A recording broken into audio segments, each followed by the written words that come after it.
অসমবাসীক ৰঙালী বিহুৰ শুভেচ্ছা আছিলোঁ। প্ৰতি বছৰে আমাৰ আজোককা দিনৰ পৰাই এই চলন্তপাৰা ৰঙালী বিহুখনি অনুষ্ঠিত হৈ আহিছিলে। সেই পৰম্পৰাগতভাৱে আমাৰ যিটো জাতীয় উৎসৱ তাক আমি পালন কৰিছোঁ। এইবাৰ জুবিন দা বিহীন প্ৰথমখন উৎসৱ, মানুহৰ মনবিলাক গোটেই সেমেকা। তাৰ মাজতে আমি নিজৰ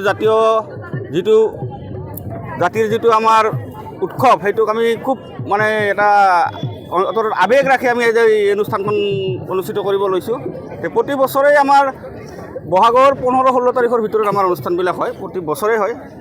এইবাৰো আমি তেনেকৈ পাতিছোঁ। আজি প্ৰথম দিনা আমি বঙাইগাঁও জিলা গোৱালপাৰা চিৰাং তেওঁলোকৰ মুকলি বিহুৰ দলবিলাকক মাতি আমি বিহুখন আয়োজিত কৰিছোঁ।